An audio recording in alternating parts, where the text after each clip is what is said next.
¿qué tal? Yo soy Luisa Canturrios y le doy la bienvenida a una emisión más de Hashtag Polémica en Redes. Como sabemos, el presidente López Obrador propuso un cambio de paradigma sobre la energía eléctrica en nuestro país, de manera que se priorice la confiabilidad del sistema y la soberanía de la industria a través de un mayor porcentaje de participación pública que privada. Primero lo hizo a través de la Ley de la Industria Eléctrica, cuyo destino, tras múltiples amparos, fue determinado por la Suprema Corte. Recordemos que 4 ministros y ministras desecharon que fuera inconstitucional, por lo que esta se mantiene vigente. Paralelamente, Morena propuso una reforma constitucional en esta materia, la eléctrica, misma que, como ya sabemos también, fue desechada el lunes por la madrugada al no alcanzar las 2/3 partes de votos necesarios en la Cámara Baja. Esta última reforma incluía un apartado sobre el litio, así que al no pasar esta propuesta constitucional, lo relacionado a este elemento, mineral también se le dice, fue incluido en una serie de reformas a la ley minera. Esta sí se aprobó unas horas más tarde, el lunes, en San Lázaro. Quienes están a favor de este cambio de paradigma aseguran que se protegerán, por ejemplo, los intereses de todo el país, de México y de la ciudadanía sobre los intereses empresariales, en especial extranjeros, y que esto significaría desarrollo y también capital local. Quienes están en contra argumentan que se corre el peligro de un retroceso medioambiental, pues dicen se apuesta por la confiabilidad sobre, por ejemplo, la transición energética. También se ha denunciado la posibilidad de un sistema ineficiente, así lo dicen, si es que el Estado no tiene competencia, y una posible mala reputación de nuestro país por quedar mal con algunos inversionistas privados internacionales que ya estaban bajo esquemas anteriores.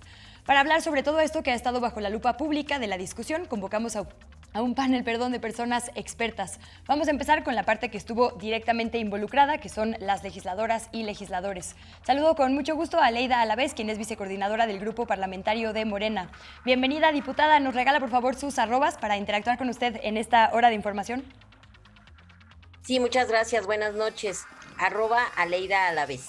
En Twitter, Instagram, ¿en dónde la podemos encontrar? En Twitter. En Twitter es @Aleida Alavés, todo junto y en mayúsculas. En Facebook, Aleida Alavés Ruiz. En Instagram, Aleida Alavés. Ahí me pueden encontrar. Perfecto, pues esperamos mucha interacción. Gracias, diputada. Y también está con nosotras y nosotros el vicecoordinador del Grupo Parlamentario del PAN, Carlos Valenzuela. Diputado, bienvenido. Muchas gracias por su presencia. ¿Y en qué arrobas y redes podemos interactuar con usted? ¿Qué tal, Luisa? Te saludo con gusto a ti y a todo el auditorio.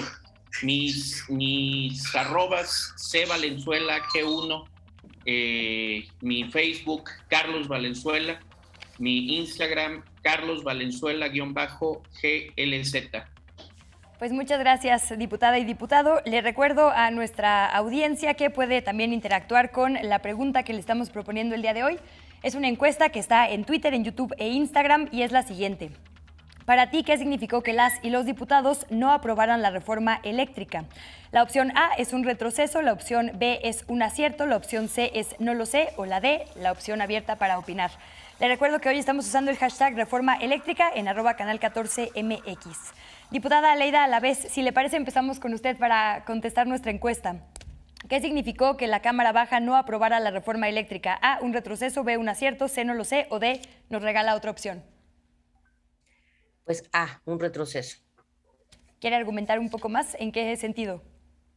Sí, claro. Bueno, nosotros pretendíamos que después de décadas de una injerencia en la generación de energía eléctrica que estaba resguardada por la Constitución hasta 2013 para hacer jugosos negocios al amparo del poder, pues en esta ocasión pudiéramos volver a resguardar para el control del Estado la generación de energía eléctrica. Esa era la palabra que le regresábamos al 28 constitucional y no fue aprobado. Entonces nos quedamos con esa imposibilidad de un resguardo constitucional de la generación de la energía eléctrica.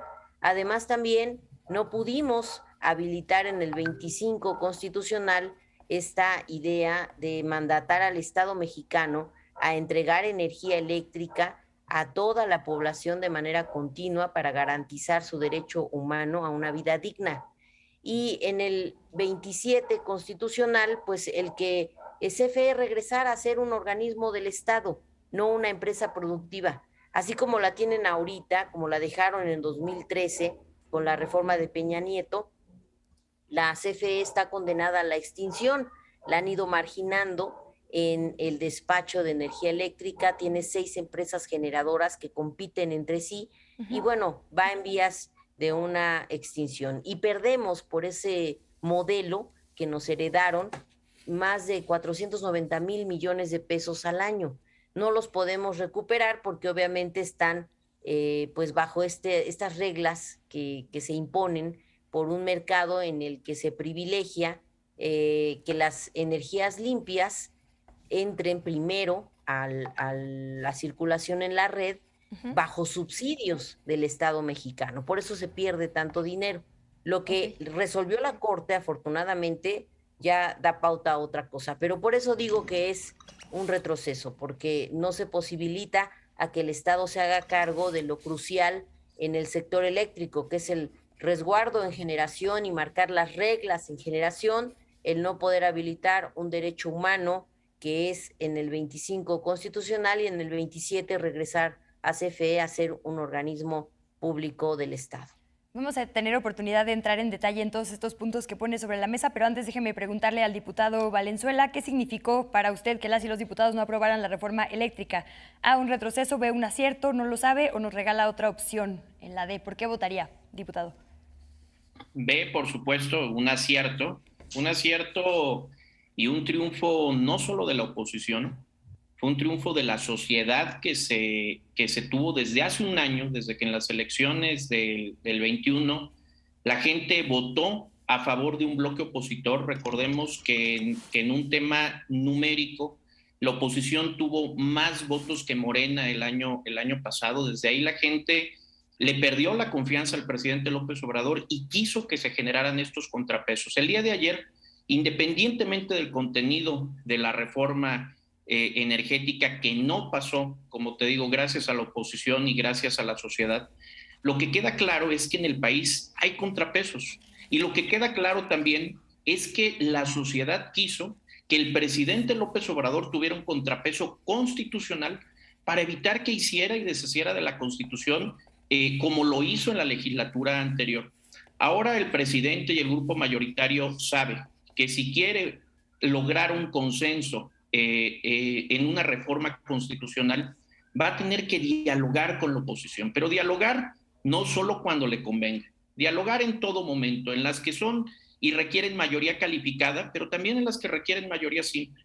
Necesitamos ponernos a la altura de la nación que representamos. Es una nación democrática, una nación donde la sociedad hizo despertar a la oposición, porque la realidad fue la sociedad la que nos empujó y nos impulsó para todo esto, y también tuvimos un acompañamiento, y eso lo podemos ver en las redes sociales, tuvimos un acompañamiento muy fuerte por parte de la sociedad. Estuvo en primer lugar vigilándonos a todos los legisladores de oposición para que no fuéramos a traicionar. Afortunadamente, en el recuento de los daños, a la alianza opositora nos traicionó uno, el hijo del exgobernador de Campeche, que van a premiar con una embajada a cambio de la traición a su partido, el Revolucionario Institucional. Pero también hubo votos, y hubo un voto de manera particular de una legisladora del Verde Ecologista que en completa conciencia, porque dice, no es posible que pertenezca al Partido Verde Ecologista de México y esté votando por una reforma que atenta contra el medio ambiente y que es regresiva en todos los sentidos en contra de las energías limpias. Entonces, en términos generales, estuvimos parejos. Hubo votos que se fueron para un lado y otros que se vinieron para acá. Y de manera general, un agradecimiento a toda la sociedad que estuvo en primer lugar vigilándonos, después apoyándonos y en tercer lugar festejando junto con todos nosotros. Un festejo que fue un festejo de la democracia, un festejo de los contrapesos que existen en el país y de una nación democrática en la cual nos preciamos de vivir. Bueno, tenemos un voto y un voto. Al final de la emisión les daré a conocer el resultado final de nuestra audiencia, de quienes nos acompañaron, cuál es la respuesta que prefirieron.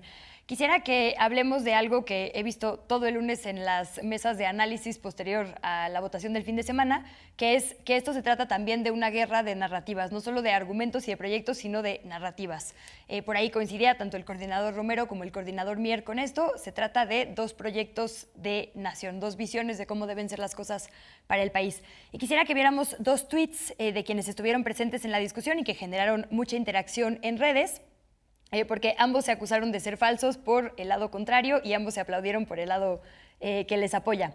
El primero es de Andrea Chávez, una legisladora que tuvo mucha presencia durante el Parlamento Abierto y, por supuesto, durante la votación el domingo, que dice lo siguiente: llevamos más de 12 horas de discusión y la oposición aún no ha logrado dar un solo argumento sólido en contra de la reforma eléctrica, ya que se dejen de cuentos. Su único argumento es el dinero que reciben de las empresas extranjeras. Esto estuvo, digamos, en el contexto de una acusación a una integrante de su bancada, diputado Valenzuela, Margarita Zavala, de tener un posible conflicto de interés. Y bueno, la presencia de un cabildero italiano, representante de Enel, en una de las sesiones de comisiones, que también salió, digamos, a relucir en este contexto.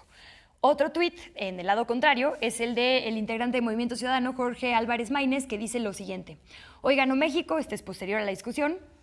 Hoy se hizo patria para proteger al planeta y el futuro de nuestras hijas e hijos. La, hashtag lo pone así él, reforma eléctrica tóxica de Morena no pasó. Y este ha sido uno de los grandes argumentos, como ya lo ponían ustedes también sobre la mesa hace unos instantes, de la oposición, que lo que quieren garantizar primero es una transición energética, que se garantice, digamos, un futuro ecológico y verde antes que cualquier argumento de confiabilidad del sistema o de soberanía. Y precisamente la bancada de Movimiento Ciudadano se unió a la oposición, antes no se había unido, digamos, abiertamente, porque dice que el tema del ecologismo es algo que sí les debe unir, e incluso pusieron ahí en protesta sus macetas. Quisiera que me digan qué de verdadero y de falso ven en estos dos argumentos, porque fueron sin duda muy importantes en redes sociales. Si quiere, para continuar el orden, diputada a la vez, vamos con usted primero. ¿Es verdad que la oposición no aportó verdaderos argumentos y es verdad que era una reforma no suficientemente ecologista? Bueno, primero, es verdad que no aportaron argumentos. Y aquí lo vuelve a repetir lamentablemente Carlos, porque dice, independientemente del contenido, no. Independientemente del contenido, no. Es ahí donde siguen develando este desconocimiento a un dictamen que trae diferentes mandatos al Estado mexicano, que son precisamente para un resguardo de nuestros energéticos, de la seguridad nacional en esta materia. Y además también mandata a la transición energética al Estado mexicano. ¿Por qué se oponen a eso? Es algo que no pudieron ni quisieron contestar durante todo el debate del día de ayer. Por eso creo que sí, también es una guerra de narrativas, claro está, pero yo creo que el respaldo mayor lo tuvieron al principio cuando dijeron no a la ley Bartlett, algo así. Sí. Eso como que se los compraron más en las redes, pero inmediatamente reviró el señalamiento hacia la oposición como traidores a la patria. Y eso es algo que van a tener que explicar, porque el no resguardar estos bienes nacionales, el no aceptar un mandato constitucional para la transición energética, y que eso es producir con energías limpias, porque no es cierto esto que dice Álvarez Maínez, que es una reforma tóxica, y hoy también lo escuché. O sea, se inventan frases pegadoras, pero no las explican, no las llenan de contenido de lo que implica esto que sería una reforma tóxica. Y ayer se los aclaramos con datos. Quien genera energía sucia en todo el sector de energía eléctrica, de generación, pues, de luz, son más los privados que CFE. Y ahora CFE no tiene programada más energía con fuentes fósiles y estamos migrando a fuentes limpias. Esto no lo quieren escuchar, no lo quieren entender, quieren seguir con sus narrativas solamente publicitarias, de marketing, pero en realidad hasta la población, y eso también yo creo que es un logro ayer de esta discusión, se involucró en esta disyuntiva entre dos visiones de Estado. Una, la que defiende la derecha, que es que el mercado ponga reglas, el mercado diga cómo, y sean los negocios de sus aliados, de sus cuates, los que se vengan a imponer en las reglas en el sector eléctrico. Y otra es la visión que nosotros sostenemos, que es un Estado fuerte, que controle estos sectores estratégicos para el país, que ponga las reglas que sí haya apertura para privados y para el sector público, pero que no sea bajo berrinches, bajo solamente cosas que son adjetivas, señalamientos que ayer fueron desafortunados. Todo el tiempo fue calificativos, calificativos, calificativos, pero nunca por qué dicen que es tóxica, por qué dicen que es energía sucia, cuando hay datos fidedignos de cómo sí se está migrando a energías limpias, a pesar de que no haya trascendido la reforma constitucional, se está haciendo y se va a hacer. Ahora también con el litio, que es uno de los principales elementos para transitar a las energías limpias. Entonces, lamentablemente, juegan bien en marketing, lo ha hecho bien siempre la derecha, pero no han podido argumentar con pues más información estos dichos. Guárdeme ese tema del litio, diputada, porque vamos a cerrar con él el bloque, pero si le parece, mismas preguntas. Diputado, ¿qué ve de razón o de falsedad en los tuits tanto de Andrea Chávez como de Jorge Álvarez Maínez? Porque creo que en general resumen bien argumentos de un bando y de otro. Bueno, en primer lugar, con la compañera Andrea, es lamentable que cuando estamos en pleno año 2022 y nos jactamos de ser la legislatura de la paridad y la equidad de género, una mujer sea la que golpee a otra mujer en este sentido, y lo digo porque de manera particular la compañera Andrea Chávez se ensañó contra nuestra compañera Margarita Zavala, quien acusa, tiene la obligación de presentar las pruebas. Querían que no votara Margarita Zavala, que se excusara de participar en la discusión alegando conflictos de intereses, con la narrativa más misógina que puede existir, por el hecho de que era esposa de Felipe Calderón. Es lamentable que a las mujeres en pleno siglo XXI las estemos condicionando y limitando de su derecho de votar, en este caso, su derecho que le dio la ciudadanía al elegirla como diputada, y que otra mujer sea la que pida que por lo que pudo haber hecho el esposo, se le limite su derecho. Hasta ahí mi comentario en ese sentido, que es completamente falso lo que dijo la compañera Andrea. Y lo que hemos dicho, no solo del coordinador de Movimiento Ciudadano, sino un gran sentir y un gran hashtag que hubo el día de ayer y las semanas previas a la discusión, es que efectivamente es una reforma tóxica, es una reforma regresiva, y qué bien que lo explicó mi compañera homóloga, vicecoordinadora de Morena, que Morena lo que quiere hacer es un Estado fuerte. Por supuesto, ellos lo que apoyan es estatizar la economía. Morena quisiera vivir en los años 70 para regresar a ese modelo económico. Nosotros no. Nosotros lo hemos dicho bien claro en Acción Nacional y viene en nuestros principios de doctrina. Nosotros lo que queremos es fortalecer el mercado y nos vamos a matar para que se respete la libertad económica, la libertad del mercado. Vivimos en el siglo XXI. Necesitamos un Estado regulador, pero no un Estado acaparador hasta de la producción de la energía. Y la otra es completamente falso el hecho de que hayan dado argumentos a la oposición. Han repetido una y otra vez que nos compraron 9 de 12 propuestas. Ahora resulta que Morena sabe hasta cuáles son las propuestas de Acción Nacional. Acción Nacional no presentó 12 propuestas. Acción Nacional presentó más de 22 propuestas. Y las más importantes, las que para nosotros eran torales y fundamentales, no las voltearon a ver, que era el evitar el monopolio, que es lo que querían hacer con Comisión Federal de Electricidad, y al generar ese monopolio, no lo digo yo como opositor, sino que lo vino a decir John Kerry, el enviado de la Casa Blanca, les vino a decir que en el caso de aprobar esta reforma, que iba a ser una reforma que favoreciera el monopolio de Comisión Federal de Electricidad, iba a haber arbitrios de pago de indemnización a empresas por más de 10,000 millones de dólares. Es que no entiende este gobierno que cancelando las cosas como lo hicieron con el aeropuerto de Texcoco, pues no van a solucionar la situación.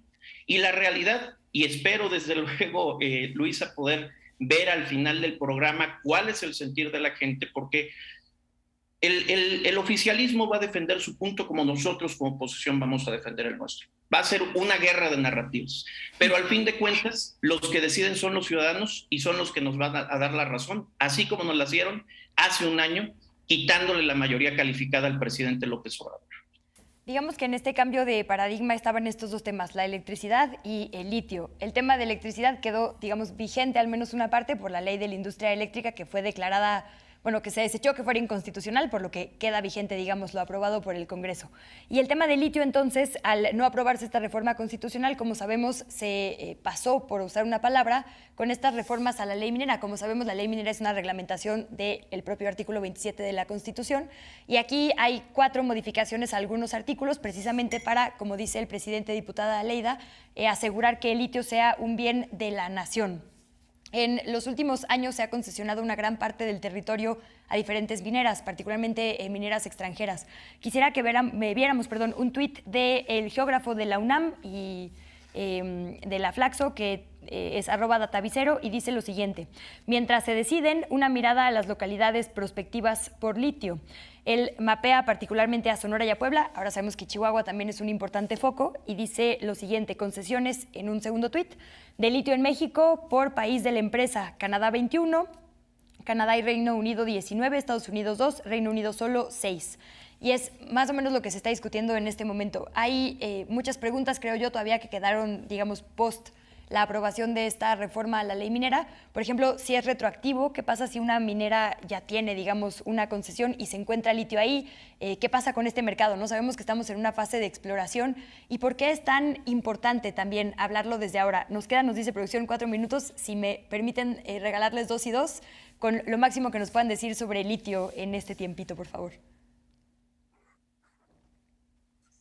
Gracias. ¿Empiezo? Gracias. Bien. Sí. Bueno, yo creo que ante una imposibilidad de trascender una reforma constitucional donde resguardemos el litio como un bien que tenga el control y pues es el uso exclusivo del Estado mexicano, esto no porque querramos, y ahí se malentiende la estatización, porque no es el cerrar la posibilidad de la participación de empresas. Es más bien que el Estado sea el regulador de esto que va a ser la explotación y exploración de este mineral tan importante. Se va a crear un organismo mediante el cual van a estar estas reglas para su exploración, explotación, todo lo que implique el que se haga para el bien del país y no para el negocio de unos cuantos. Es mentira cuando la oposición, la derecha, dicen que se está queriendo monopolizar, por ejemplo, la energía eléctrica. Se dejaba un porcentaje de producción para las empresas privadas. No las queremos excluir, pero sí dejar fuera a las que por fraude a la ley fue como obtuvieron contratos para la generación de luz. No queremos que pase lo mismo con el litio. Por eso se está resguardando con esta modalidad en ley secundaria que va a posibilitar que mediante este organismo sea como se esté regulando el cómo se hacen los contratos para el manejo de este material. Y bueno, insistir en que estamos más que dispuestos a que todo lo que implique la transición energética sea trabajado de la manera más responsable y de cara a la nación, porque no podemos dejar que nuestros bienes, México es un país riquísimo en recursos naturales, pero tenemos que aprovecharlos primero para el bien de la nación y habilitar la inversión privada, pública, de manera tal que se propicie el desarrollo del país, no el negocio de unos cuantos. Por eso es que es necesario poner las reglas desde el Estado y no desde el mercado, que esa es la parte en la que la derecha ha insistido siempre, que sean mejor ellos los que están en el mercado, los que se pongan de acuerdo, como en las viejas épocas de Adam Smith, donde la mano invisible sea la que rija, cuando es un sector estratégico y no lo podemos dejar a esa mano invisible, a ese mercado que solo ve por sus ganancias y no por el bien de la nación. Por eso es que es importante la intervención del Estado mexicano. No para otra cosa existe el Estado, sino es para regular esto para el beneficio común. Gracias. Diputada, 2 minutitos, por favor, diputado, para cerrar con este tema también de litio, que es ahora sí pues lo que nos concierne más recientemente. Claro que sí, Luisa. Pues mira, nosotros el día de hoy presentamos una moción suspensiva porque el dictamen llegó con una urgencia atípica. Tal pareciera que más allá de querer revisar, estudiar, debatir una ley minera que hace mucha falta en el país, no solo para el tema del litio, sino para muchos otros temas, pues lo que parecía es que se quería desquitar el presidente después de haber sufrido su primera gran derrota en este sexenio. Actuó más Morena como el ladrón que se quería robar el carro y no pudo, y en lugar de eso, pues le rayó el carro y le rompió el cristal, porque fue lo que pasó hoy con la ley minera. Nosotros, dejar en claro, nosotros no votamos en contra de la ley minera. Nosotros votamos en abstención. ¿Y por qué no votamos en contra o a favor? Porque este dictamen nos lo llevaron en la madrugada. En la madrugada nadie puede leer, sobre todo con el cansancio que tuvimos de todos los días previos, pues nadie se va a aventar las más de 300 hojas que tenía ese dictamen. Y lo peor de todo es que ni siquiera pasaron a las comisiones para su estudio, para su análisis. Nosotros lo que dijimos en la coalición Va por México es que queríamos tiempo para analizarlo, para debatirlo, para nutrirlo. Lo podemos hacer. Y desde acá le tendemos la mano al presidente, le tendemos la mano al grupo mayoritario. Si queremos que las cosas funcionen y funcionen bien como una democracia en la que vivimos, tenemos que hacerlo todos juntos. Ya le quedó claro al presidente que hay una oposición y una oposición firme. Y si queremos que el país vaya para adelante, tenemos que hacerlo en conjunto, no cada quien por nuestro lado. Muchísimas gracias por el espacio, Luisa. Al contrario, gracias a ustedes. Les debo el resultado final porque nos falta ahora el bloque ciudadano de discusión, pero bueno, en cosa de media hora lo sabremos, prometo actualizarles. Carlos Valenzuela y diputada Aleida Alavés, muchísimas gracias. Si en 12 horas no fue suficiente, bueno, menos en media, pero les agradezco mucho el esfuerzo y la síntesis. Les mandamos un abrazo y bienvenidos siempre a este espacio. Muchas gracias. Saludos, Aleida. Hasta luego, buenas noches. Gracias. Vamos a la pausa y a la vuelta, como ya le adelantaba, tenemos ahora el análisis, pero desde el lado ciudadano. Vamos a estar platicando con el economista y politólogo Mario Campa y con el integrante de la Coparmex, el vicepresidente de Energías Renovables, Carlos Aurelio Hernández. Entonces, a la vuelta, el lado de personas expertas, pero fuera de las cámaras. Quédese en Canal 14.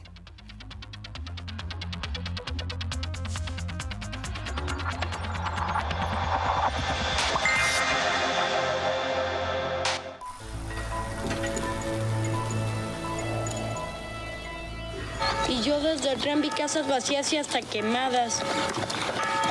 Ese debe ser Pancho el Largo. ¿Lo has visto alguna vez, abuela?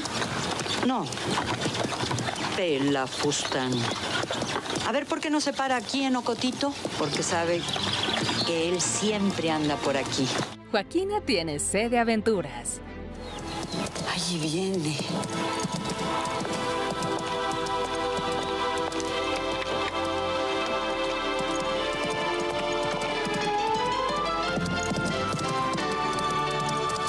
Felipe.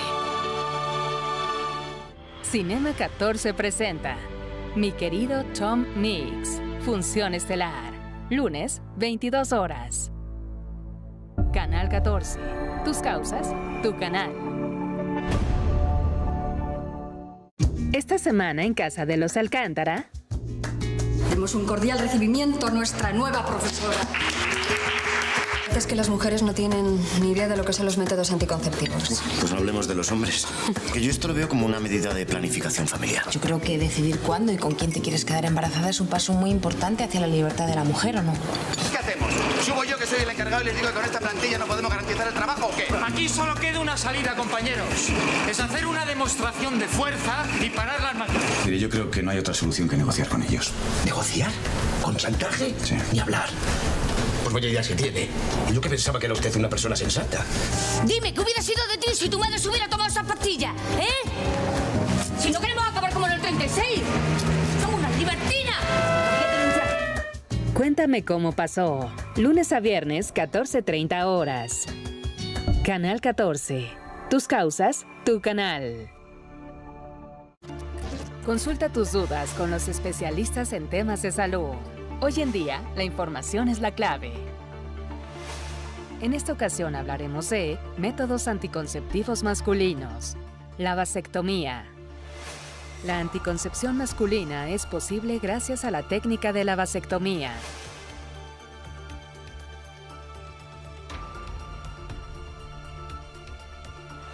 Es un método permanente, seguro y sencillo que consiste en la sección y ligadura de los conductos deferentes.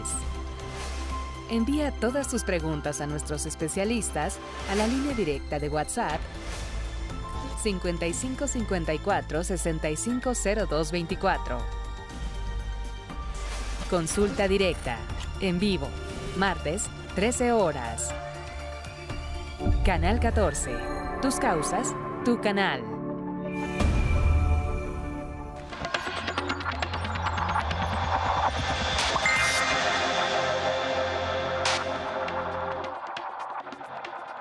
Muchísimas gracias por seguir en sintonía en la señal de Canal 14. Gracias también por sus opiniones y comentarios usando hoy el hashtag Reforma Eléctrica en @canal14mx. Le recuerdo que en la primera parte de esta emisión, en el primer bloque de programa, estuvimos platicando con la diputada morenista Aleida Alavés y el diputado panista Carlos Valenzuela sobre por qué votaron como votaron en la propuesta de reforma constitucional en materia eléctrica a inicios de esta semana, la madrugada del lunes, noche del viernes. Pero nos parece importante también tener en el análisis ciudadano, cómo se ve de afuera, cómo lo ven las personas expertas que no estuvieron votando, pero sí siguiendo muy de cerca este análisis. Agradezco mucho ahora en este bloque la presencia de Mario Campa, economista y politólogo, especialista en políticas públicas. Bienvenido, maestro, y gracias. Hola, Luisa, buenas noches, un gusto estar con ustedes. En este formato, Mario, lo que hacemos es compartir nuestras arrobas para que quienes nos están siguiendo puedan interactuar con nosotras y con nosotros. ¿En qué redes y en qué arrobas estás disponible? Claro que sí, me pueden seguir en Twitter en @Mario_Campa. Muchísimas gracias. Y tenemos también a Carlos Aurelio Hernández González, quien es vicepresidente de Energías Renovables en la Coparmex. Así que bienvenido y muchas gracias. ¿En qué arrobas te seguimos, Carlos Aurelio? Muchas gracias, Luisa, por la invitación. Un gusto estar aquí con ustedes. Y me pueden encontrar en Twitter e Instagram como CauHDZ o Carlos Aurelio HG en Facebook. Muchas gracias. Muchas gracias a ustedes. Pues empezando en materia, quisiera ponerles dos tweets que también les pusimos a los invitados y la invitada anteriores, porque creo que resumen muy bien los argumentos a favor y en contra. El primero es de la diputada Andrea Chávez, que dice: llevamos más de 12 horas de discusión y la oposición aún no ha logrado dar un solo argumento sólido en contra de la reforma eléctrica. Ya que se dejen de cuentos, su único argumento es el dinero que reciben de las empresas extranjeras. Y otro tuit que vimos el bloque pasado fue del diputado, pero de Movimiento Ciudadano, Jorge Álvarez Maínez, que dice lo siguiente: hoy ganó México, hoy se hizo patria para proteger al planeta y el futuro de nuestras hijas e hijos. La reforma eléctrica tóxica de Morena no pasó. Me parece interesante abordarlo ahora no desde el lado legislativo, sino ciudadano, para ver con qué están de acuerdo y con qué no están de acuerdo. ¿Te parece, Carlos Aurelio, que efectivamente la oposición o quienes se oponen fuera, digamos, de los partidos de la Alianza Va por México no tienen argumentos en contra de esta propuesta? ¿Qué dice, por ejemplo, la Coparmex, que sabemos también esperaba que no se aprobara como estaba esta propuesta presidencial? Claro que sí, Luisa. Mira, en nuestra conclusión el día de ayer México ganó. Ganaron las familias mexicanas, ganó nuestro derecho a un medio ambiente saludable y ganó nuestra libertad de elegir libremente a quién comprarle la energía eléctrica y nuestra libertad de competir libremente en un mercado y de tener esta certeza.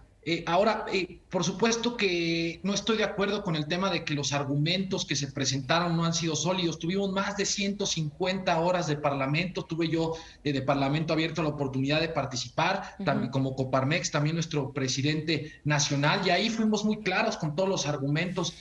Primero, de por qué no han bajado las tarifas en México, por qué no se ha permitido la libre competencia en el mercado de suministro básico, como sí ha sucedido en el suministro calificado, donde ya tenemos más de 600 empresas que están actualmente recibiendo entre ahorros y también están participando en el mercado eléctrico mayorista. Y por supuesto que después de que nosotros vemos que se da este parlamento abierto, que no nos escuchan, no cambian la esencia de la reforma, pues por supuesto que era una reforma que iba a fracasar porque no hubo consenso.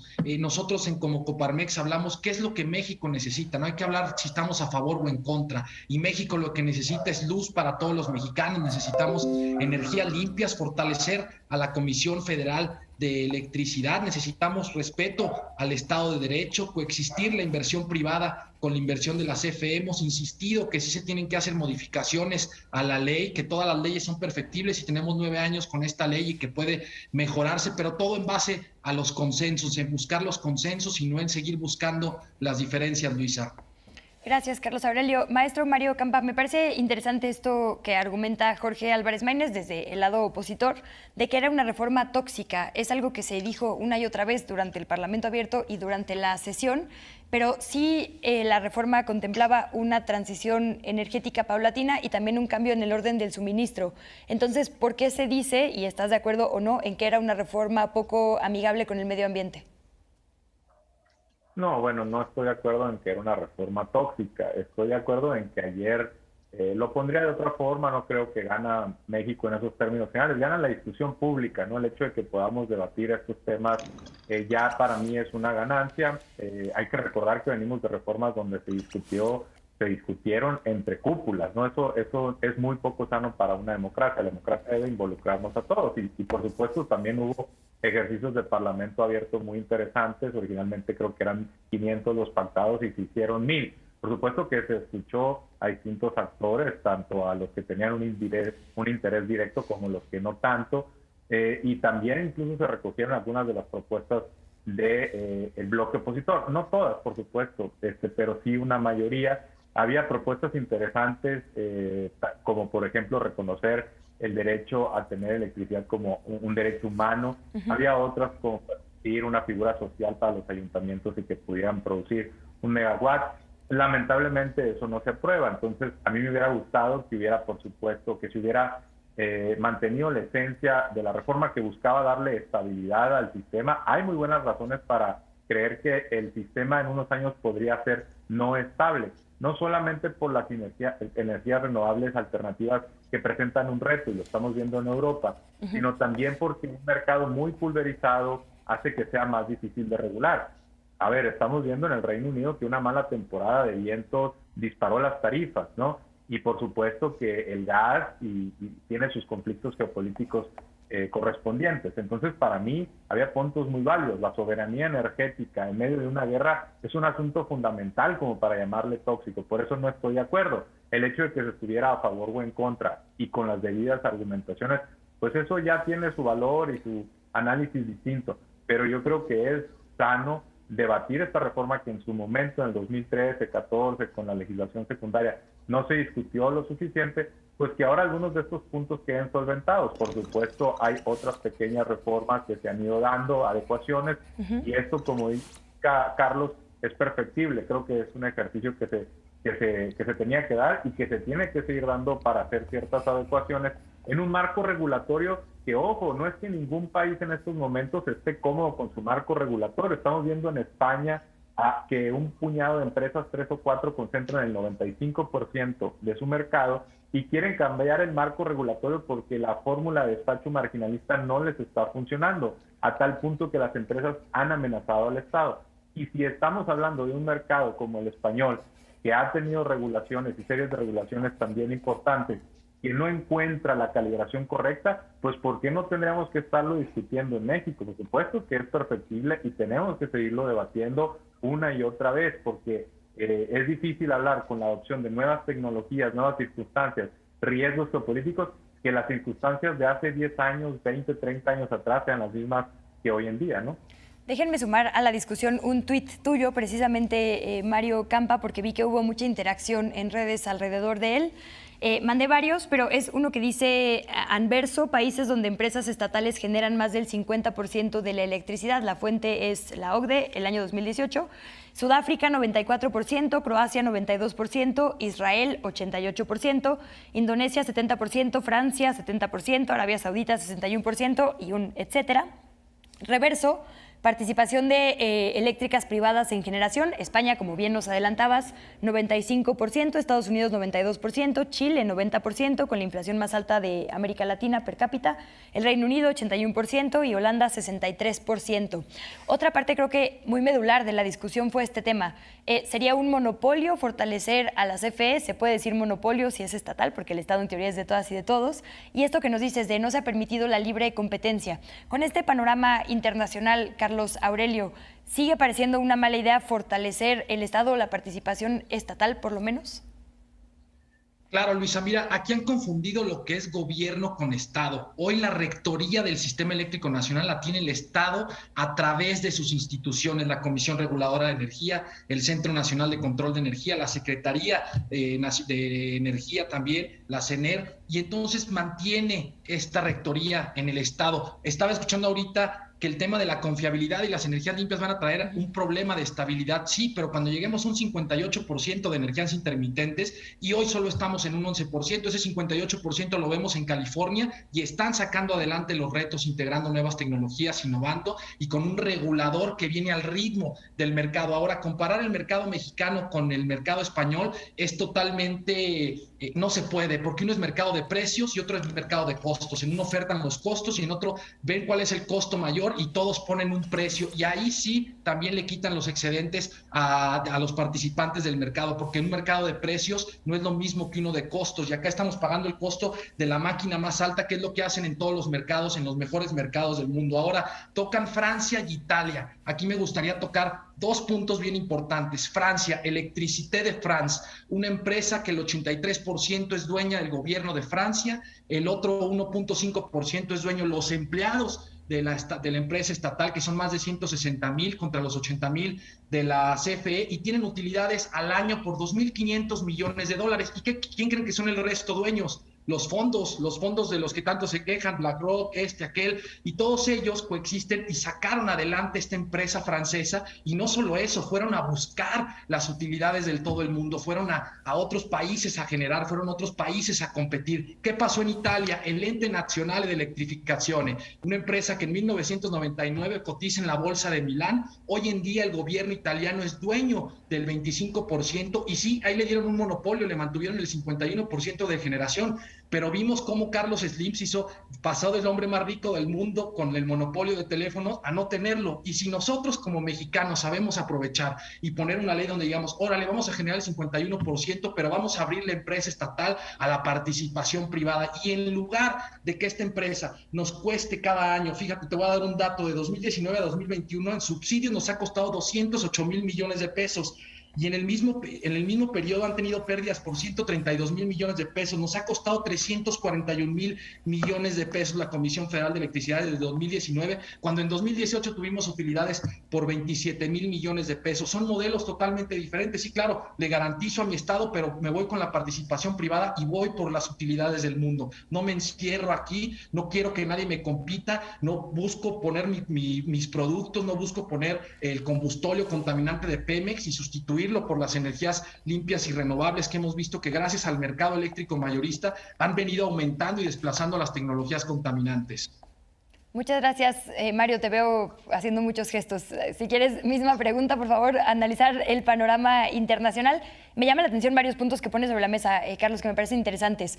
El tema, dices tú, del subsidio o lo que nos cuesta la CFE, el contraargumento es el subsidio a las energías renovables o a las empresas internacionales que entraron justo con este argumento de ser energías limpias, pero bueno, con contratos muy favorables, leoninos, dicen desde la CFE. Y el tema de las intermitencias, ¿no? También que no podemos obviar. Por supuesto que todas y todos queremos ir hacia allá, pero ¿cómo le hacemos para garantizar la confiabilidad en tiempos, por ejemplo, como estos, ¿no? De guerras, de pandemia, pues que no nos podemos quedar ahora sí con la posibilidad de que se apague la luz. Maestro Mario Campa, vamos contigo para las mismas preguntas, no sé si tengas contrapuntos. Bueno, hacía gestos porque no estoy tan de acuerdo en el caso francés, ¿no? Hay que ver lo que está pasando en Francia en estos momentos.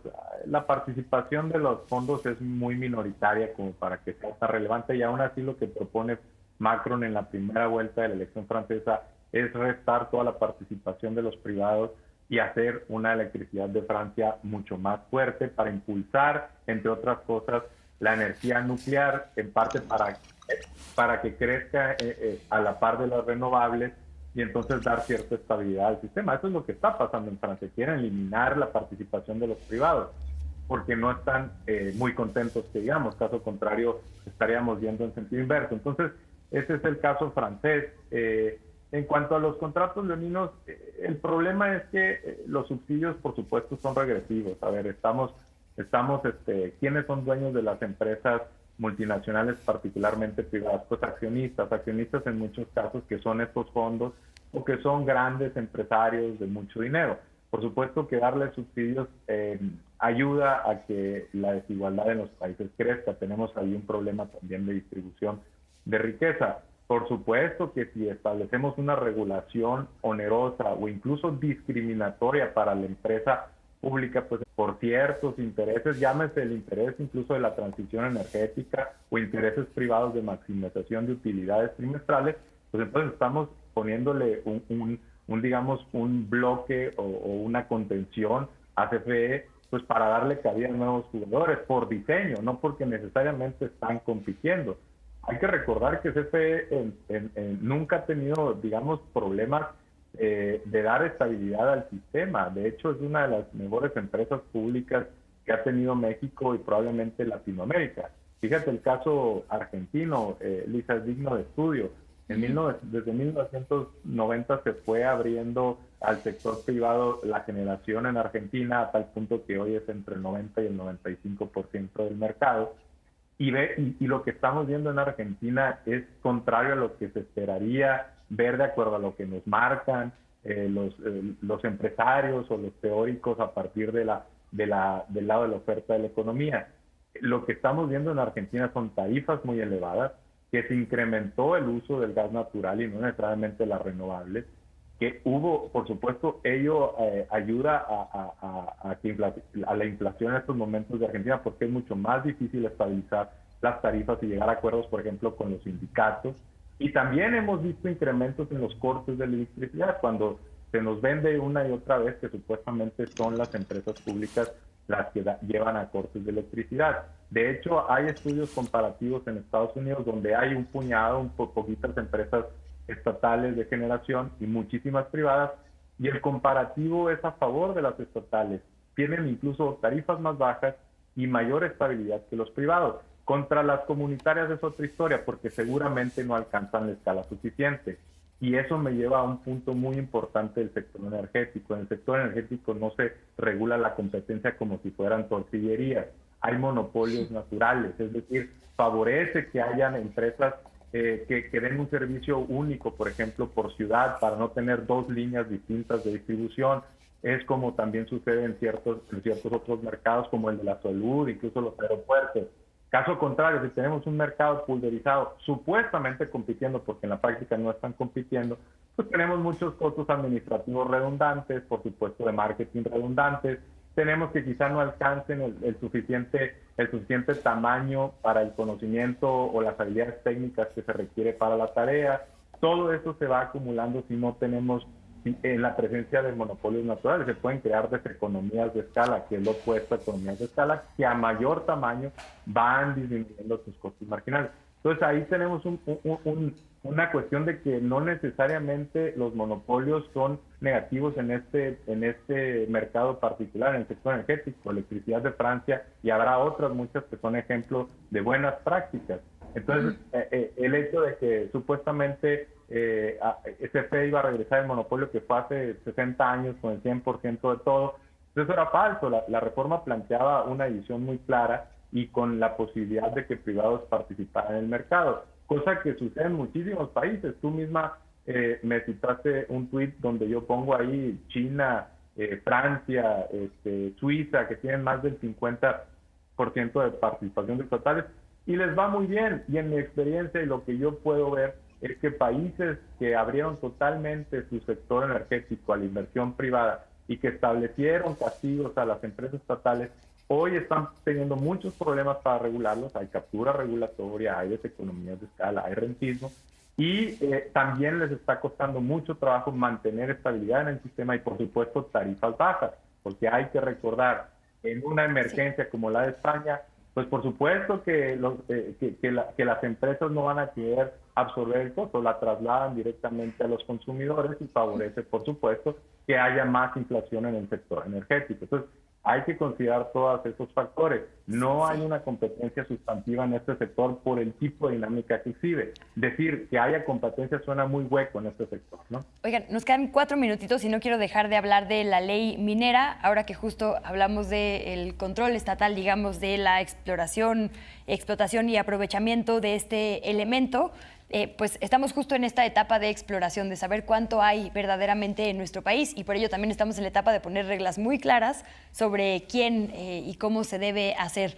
Con este ejemplo de otros recursos naturales de nuestro país, se hizo esta propuesta aprobada ya en la Cámara Baja, falta la otra Cámara, la Alta, de modificar 4 artículos, el 1, el 5, el 9 y el 10, para básicamente pues asegurar que se cree un organismo público, justo para el litio específicamente, que la utilidad sea pública, es decir, no más concesiones, licencias, contratos, permisos, asignaciones a privados y demás, y que todo se haga, digamos, con un respeto a las poblaciones originarias de estos territorios, particularmente sabemos de Sonora y de Chihuahua. Su evaluación, les pido en 2 minutitos de esto que fue aprobado con todo este contexto que ya vimos respecto a la ley minera y particularmente el mercado de litio. Si quieren mismo orden, Carlos. Gracias, Luisa. Mira, pues a mí me extraña porque el artículo 27 constitucional ya habla de que los minerales y todos los recursos naturales son del país. Aquí lo que tenemos que checar es crear una industria, traer valor agregado, hacer que vengan las empresas internacionales y nacionales de inversión y que transformen aquí el litio, no nada más volvernos un país que va a estar produciendo. Y aquí hay que recordar la historia, ya pasó con el famoso Uramex, el uranio. ¿Y qué pasó? Que hoy en día no sacamos ni un solo kilo de uranio en nuestro país porque decidieron estatizar el uranio, y va a suceder lo mismo con el litio. Y para finalizar, Luisa, es un error llamarle subsidio porque nunca se hace una transferencia del gobierno directo a las empresas, eso no se puede llamar subsidio. Es un error meter en la licuadora al mercado eléctrico mayorista y a los legados. Por supuesto, si comparamos Argentina contra México, Argentina sería un privatizacionismo, no una liberación, la primera gran liberación de un mercado que sí se dio en México y que hoy permite a cualquiera de nosotros 3 ponernos a comercializar, generar o suministrar energía eléctrica. ¿Y qué va a pasar? Claro que este monopolio es dañino, va a pasar con nuestras tarifas lo que pasa con la tarifa agrícola, un oscurantismo impresionante donde nos vienen subiendo 21% las tarifas con un programa de eficiencia de energía eléctrica de uso agrícola que es totalmente fuera de la transparencia, y que eso va a pasar con todas las tarifas de energía de nosotros. Gracias, Luisa. Muchísimas gracias a ti, Carlos Aurelio, también por esa puntualidad. 1 minuto y medio, por favor, Mario. Sí, bueno, por la brevedad del tiempo me abocaré al litio. Mira, Luisa, yo soy de Sonora, donde el 20-30% del PIB estatal proviene de la actividad minera, y realmente nos ha dejado muy poco. Y puedes ir a pueblos donde hay algunas de las empresas mineras y minas más grandes de América Latina, como es el caso de Nacotari o de Cananea, y el beneficio para la comunidad es muy poco y se han llevado mucho en destrucción del ambiente. Eso por un lado, ¿no? ¿Cómo le hacemos para que la actividad minera realmente se traduzca en mayor bienestar directamente para nosotros? Esa es una. La otra, en el litio, pues es un activo estratégico hasta futuro. Bolivia está dando algunas muestras, a pesar de su tamaño tan pequeño, está dando algunas muestras de que es posible. Sí le va a tomar bastante tiempo, y aquí en México nos va a tomar tiempo desarrollar la industria. Pero desde ahorita tenemos que ir pensando eso, porque en algún momento no lo pensamos con el petróleo y después tuvimos un problema muy grande, ¿no? De cuestiones de estatización. ¿Por qué no empezar ahora con tecnología propia? Chile y Argentina están extrayendo litio y no lo están realmente procesando, no le están dando valor agregado. Creo que eso podemos alejarnos de ese modelo y nosotros darle valor agregado a través de alianzas. Eso es muy importante. Llámese Bolivia, llámese Chile, llámese Argentina o Chile. No hay muchas posibilidades. Nos tenemos que ir, pero Carlos Aurelio Hernández, muchísimas gracias. Y Mario Campa, qué valioso contar con sus análisis en puntos distintos, pero bueno, sin duda nutritivos para la discusión pública. Un fuerte abrazo a ambos, muchísimas gracias. Puede usted seguirles en las redes que ya nos compartían, y rapidísimo le doy los resultados finales de nuestra encuesta. Para ti, ¿qué significó que las y los diputados no aprobaran la reforma eléctrica, la constitucional? A, un retroceso tuvo el 81% de los votos en nuestras redes. B, un acierto tuvo el 14% de la votación. C, no lo sé, tuvo el 3% y otra 2%. Muchísimas gracias por su compañía, por sus comentarios, y nos vemos en la siguiente Polémica en Redes.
A continuación, Cinema 14. Mi querido Tom Mix.